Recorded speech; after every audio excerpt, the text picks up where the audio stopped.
को दुख आया। दुख काटने के लिए मेरा महादेव किसी को नहीं भेजता, खुद आता है। मेरे भक्त को दुख आया, मेरे भक्त को तकलीफ आई, तो उसका दुख मैं काटूंगा, उसको तकलीफ में मिटाऊंगा। उसका एक नाम है महामृत्युंजय। क्या नाम है? महामृत्युंजय।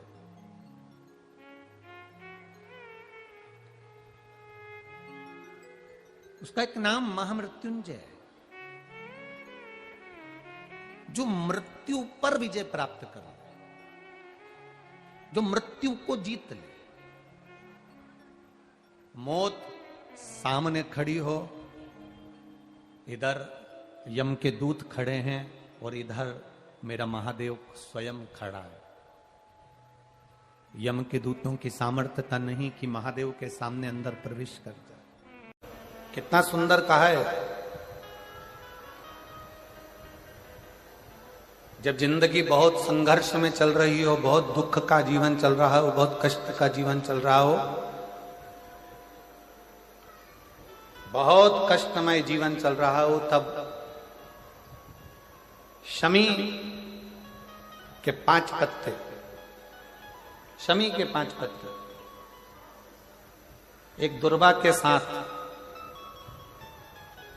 एक अक्षत चावल का एक दाना, वो भी हल्दी में भिंगोया हुआ हो या केसर में भिंगोया हुआ हो, शमी पत्र 5, एक दुर्वा, एक चावल का दाना, जो दिल से, हृदय से बेलपत्री के वृक्ष के नीचे पार्थिव लिंग का निर्माण कर कर, मट्टी का शिवलिंग बनाकर, प्रदोष काल में मतलब शाम के समय पर शिवलिंग बनाकर उस पे जल चढ़ाकर, जो ये 5 शमी का पत्र, एक दुर्वा और एक चावल का दाना, अपनी कामना कर कर, जो दुख चल रहा है, बाबा से विनय कर कर एक एक पत्ता जब समर्पित कर दे, फिर एक दुर्वा समर्पित कर दे, फिर एक चावल का दाना समर्पित कर दे और बाबा का वहीं पर पुनः विसर्जन कर दे, 3 महीना तो जाने दो, 15 दिन के अंदर वो दुख कटता जरूर है, चाहे कोई भी दुख, किसी भी तरह का दुख क्यों हो। एक बेलपत्र के वृक्ष की परिक्रमा करने वाले को हजारों अश्वमेध यज्ञ का फल प्राप्त हो जाता है, हजारों अश्वमेध यज्ञ का फल प्राप्त हो जाता है। उसी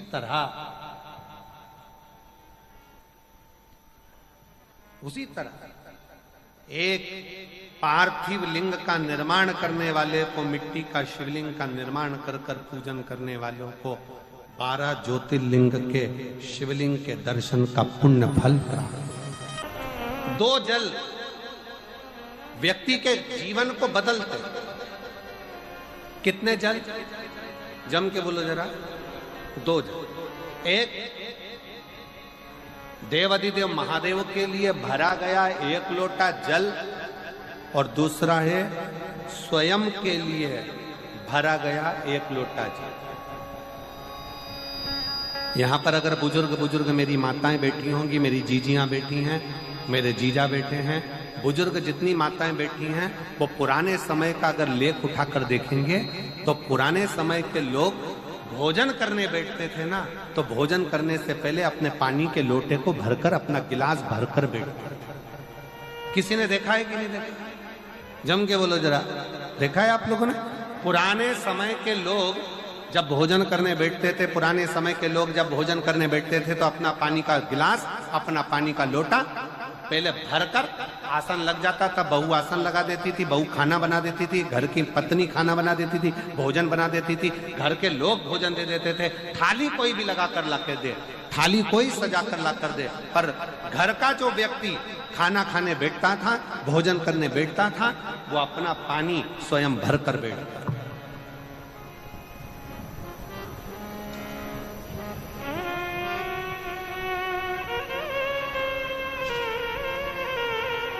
अब आज के जमाने में दुनिया के लोग कहते हैं मैं दुकान चला रहा हूं, दुनिया के लोग कहते हैं मैं घर चला रहा हूं, दुनिया के लोग कहते हैं मैं ये कर रहा हूं। तुम अपना खुद का पानी भरकर तो बैठ नहीं रहे और कह रहे हो कि घर चला रहा हूं। स्वयं का एक गिलास पानी व्यक्ति नहीं भर पा रहा। कितना सुंदर कहा है महाराज जी। बहुत सावधानी से सुनिएगा। दो जगह का जल व्यक्ति के जीवन को बदल देता है। एक शिव के लिए भरा गया जल और दूसरा स्वयं के लिए भरा गया जल। स्वयं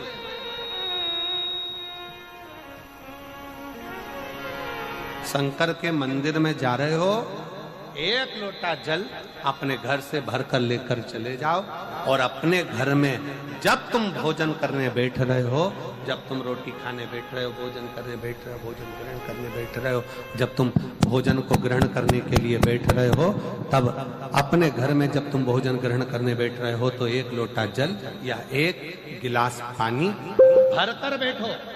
बहू अच्छी है, पानी भरेगी, मना नहीं है। बेटा अच्छा है, पानी भरेगा, मना नहीं है। पोता अच्छा है, पोती अच्छी है, नाती अच्छा है, पंती अच्छा है, घर में सब अच्छे। तुम्हारी पत्नी भी अच्छी है, तुम खाना खाओगे तो वो पानी ला कर दे देगी। तुम्हारी बहू भी अच्छी है, तुम भोजन करोगे तो वो पानी ला कर दे देगी। तुम्हारा परिवार का हर व्यक्ति अच्छा है, तुम्हारा कहना मानता है। तुम जिमने बैठोगे, भोजन करने बैठोगे तो वो पानी ला कर देगा। पर शिव पुराण की कथा कहती है, जो व्यक्ति भोजन करते समय अपना जल स्वयं भर कर बैठता है, उसकी जिंदगी में से 3 रोग समाप्त हो जाते हैं। कितने रोग समाप्त हो जाते हैं? 3। पहला, अपना जल स्वयं भरकर बैठने वाले के घुटने का कभी भी डॉक्टर उसके घुटने बदलने का बोलेगा ही नहीं, घुटना बदल ही नहीं सकता। स्वयं का जल भरकर बैठे। दूसरे नंबर पर, जिसकी रीढ़ की हड्डी में कमर से लेकर कंधे तक जिसकी हड्डी में दर्द होता हो, या जो सुबह सुबह सोकर उठता हो और उसके कंधे दुखते हो या पीठ दुखती हो। दूसरे नंबर का रीढ़ की हड्डी का दर्द। और तीसरे नंबर का, डॉक्टर को दवाई खा खा कर परेशान हो गए और आधा सिर का रोग, भुकुटी, ये भौएं दुखती हो, सिर दुखता हो, ये कान के पास का दर्द होता हो, तो अपना भोजन करते समय अपना पानी स्वयं भर कर बैठो। आपको ये 3 रोग से मुक्ति अपने आप मिलना प्रारंभ हो, अपने आप। अब किसी ने कहा, गुरुजी पत्नी पानी ला कर देती है, पति पानी ला कर देता है, बेटा पानी ला कर देता है, बहू पानी ला कर देती है, पोता पोती पानी ला कर देते हैं, नाती पंती पानी ला कर देते हैं, नौकर लगे घर में वो पानी ला कर देते हैं, सेवादार लगे घर में वो पानी ला कर देते हैं, तो हमको पानी लाना क्यों जरूरी है?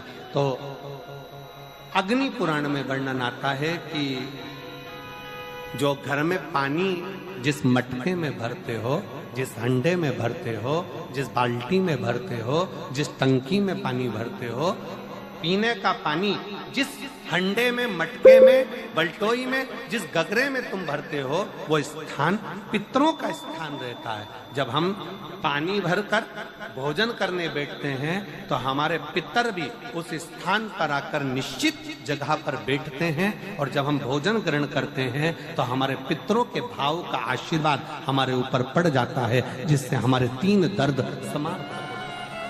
स्वयं भरो, स्वयं।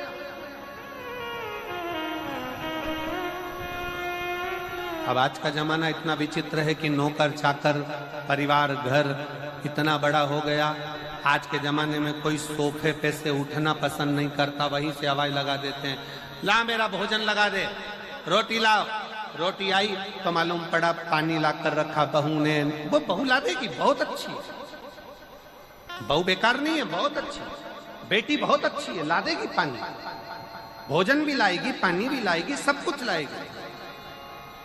पर पहला फर्ज अपना है, जब तक शरीर चले, पांव चले, हाथ पैर चले और तुम पलंग पर नहीं पड़े हो, तुम्हारा शरीर अगर चल रहा है तो पहले रसोई घर में जाओ, लोटा भर, लोटा नहीं भर सकते तो गिलास भरो, गिलास नहीं भर सकते तो थोड़ा सा कटोरी में पानी भरो, पर अपने पीने के लिए थोड़ा सा जल स्वयं के लिए लेकर आओ। वो जल इतना कारगर होगा कि तुम्हें रोग से निवारण करता चले जाएगा, रोग समाप्त करता चलेगा।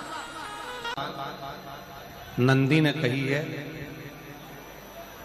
नंदी ने ये बात जो कही वो वास्तव में बड़ी सुंदर है कि मान लो यदि कोई कार्य तुम्हारा हो नहीं रहा और पूरी दुनिया में तुमने कर कर देख लिया, बहुत प्रयास कर कर देख लिया, तो भी वो कार्य अगर तुम्हारा नहीं होता, तो फिर एक काम करो कि शिव की स्तुति करो, शंकर की स्तुति, शंकर का गुणगान, शंकर की भक्ति, शंकर का स्मरण।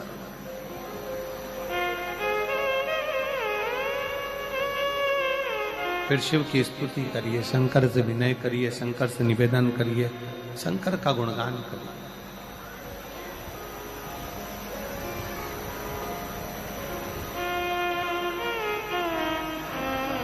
पर भगवान की भक्ति होती कब? जितने आस्था चैनल पर कथा सुन रहे हैं, जितने फेसबुक यूट्यूब पर कथा सुन रहे हैं, जितने पंडाल में बैठकर शिव भक्त कथा को रसपान कर रहे हैं, उनसे निवेदन करूंगा कि शंकर की भक्ति होती कब है, शंकर का स्मरण कब होता है, शंकर की भक्ति कब होती है, शंकर की कथा सुनने में मन कब लग सकता है? जब अपने भीतर की अभिमत्ता, अपने भीतर का अहम, अपने भीतर का अहंकार, अपने भीतर की आसक्ति, अपने भीतर का काम, अपने भीतर की तृष्णा जब दूर हो जाए, तो समझो कि आप शिव में मन लगा बैठे। कितने सारे लोग बैठे हैं यहाँ पर कथा में, सब पंडालों के अंदर लोग शिव भक्त बैठे हुए हैं। कई लोग ऐसे भी होंगे जिनका आकर बैठ तो गए पर दिल नहीं लगता। लगाकर सुनिएगा, एक बेलपत्री और उस बेलपत्री में एक चंदन की बिंदी और एक अक्षत का दाना मात्र रखकर भी अगर शिवालय पर चढ़ा दी जाती है,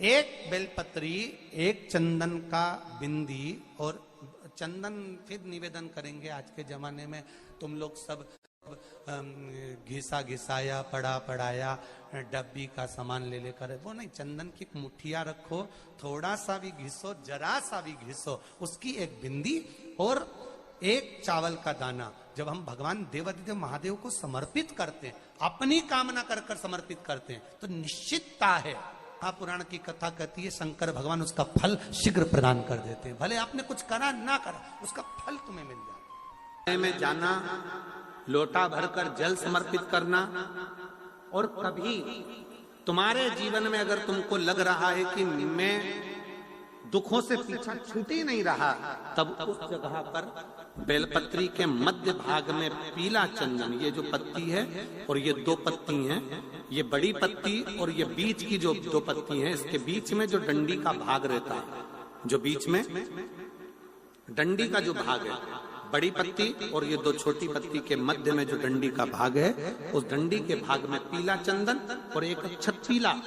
शंकर भगवान को आप अगर प्रदोष काल में समर्पित कर रहे हैं, तो ये निश्चित है कि धीरे धीरे कर कर वो दुख समाप्त होगा, वो दुख कटेगा ही। प्रगत वर्णन किया गया शंकर भगवान की आराधना में, शिव की आराधना में, जब तुम्हें लगता है कि तुम्हारा व्यापार नहीं चल रहा, कोई तुम्हें धोखा दे रहा है, लक्ष्मी नहीं आ रही, बहुत चिंता में पड़े हुए हो, बहुत टेंशन में जिंदगी चल रही है, बहुत बीमारियां तुमको घेर ली है और चारों तरफ अंधेरा ही अंधेरा नजर आ रहा है, तुमने विचार करा अब मैं तो मर जाऊं तो अच्छा, मैं सुसाइड कर लूं तो अच्छा, मैं मर जाऊं तो अच्छा, तो मरने से पहले एक काम कर कर देखना, शंकर भगवान की आराधना कर कर देखना, शिव पर एक लोटा जल चढ़ा कर देखना, और ज्यादा चिंता, ज्यादा टेंशन हो तो बेलपत्री के जड़ को घिसकर उसका चंदन बनाकर शंकर को लेपन कर कर उसकी भी आराधना कर कर देखना कि बेल चंदन का फल क्या है। बेलपत्र, एक बेल, ये कोई साधारण नहीं, एक बेलपत्र, एक बेल, ये कोई साधारण नहीं। एक बेलपत्र, इसकी नीचे की डंडी से लेकर ये 2 पत्तियां जहां लगी हैं और 2 पत्ती से लेकर ये बीच की जो पत्ती है उसमें जो गैप है, उसमें जो जगह है, दिख रही है आपको? ये 2 पत्ती से लेकर बीच की पत्ती के बीच में जो जगह खाली रहती है, 33 कोटि देवी देवताओं विराजमान रहते हैं इस बीच की जगह में। जब शिव जी को चढ़ाया जाता है तब इस पत्ती के बीच की जगह शंकर के शिवलिंग पर रखा जाता है। तो शिव जी इतने प्रसन्न होते हैं कि मेरी स्तुति करने के लिए ये भक्त 33 कोटि देवताओं को लेकर आया है मेरी स्तुति करने के लिए। लोग चावल लाए, लोग अंबारियां लाए, धन लाए, दौलत लाए, संपदा लाए, पर एक शंकर का भगत ऐसा होता है जो एक बेलपत्री के रूप में 33 कोटि देवताओं को, 64 योगिनियों को, आदि शक्तियों को शंकर को समर्पित करता है। कितना सुंदर संवाद है, कितना सुंदर बात कही कि भूल से भी किसी तीर्थ में नहीं गए,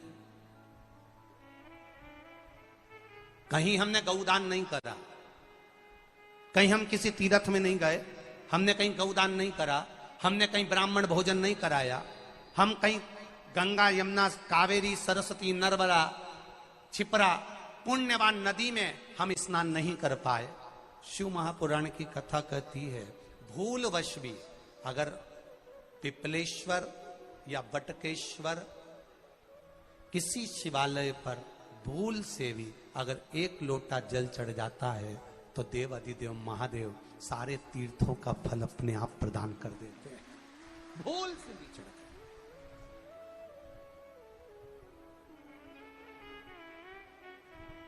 एकांतेश्वर महादेव किसी तीर्थ में नहीं गए, कहीं हमने गौदान नहीं करा, कहीं हम किसी तीर्थ में नहीं गए, हमने कहीं गौदान नहीं करा, हमने कहीं ब्राह्मण भोजन नहीं कराया, हम कहीं गंगा यमुना कावेरी सरस्वती नर्मदा छिपरा पुण्यवान नदी में हम स्नान नहीं कर पाए।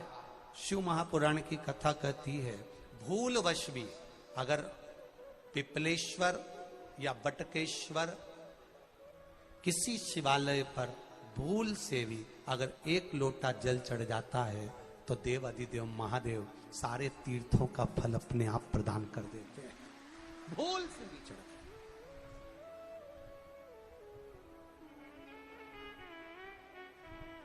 एकांतेश्वर महादेव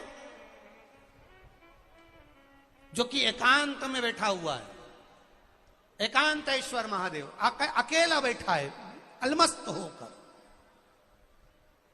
आप जा रहे हो गाड़ी लेकर, आप 4 व्हीलर गाड़ी में जा रहे हो, ट्रैक्टर में जा रहे हो, ट्राली में बैठकर जा रहे हो, क्रूजर में बैठकर जा रहे हो, 2 व्हीलर गाड़ी में बैठकर जा रहे हो, और एकांतेश्वर महादेव का मंदिर दिख गया कोई एकांत में, भले उसका नाम नहीं मालूम तुमको कि कौन सा महादेव, पर अकेला बैठा है जंगल में वृक्ष की छांव में एक ओटले पर, कोई दीवार नहीं, कोई जाली नहीं, कोई गेट नहीं, कुछ भी नहीं।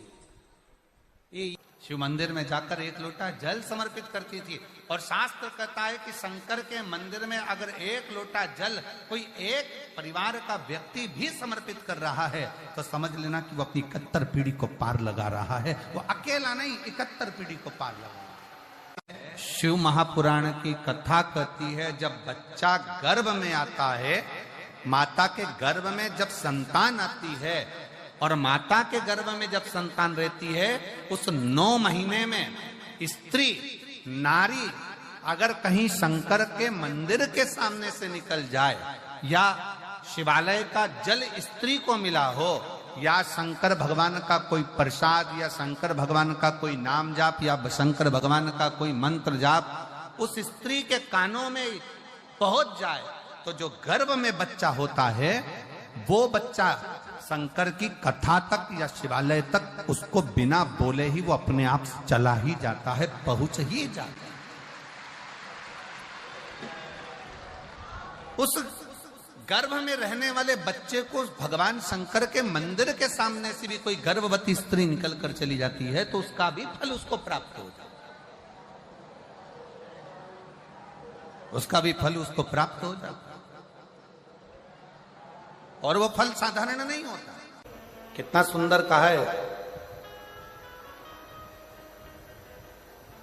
जब जिंदगी बहुत संघर्ष में चल रही हो, बहुत दुख का जीवन चल रहा हो, बहुत कष्ट का जीवन चल रहा हो,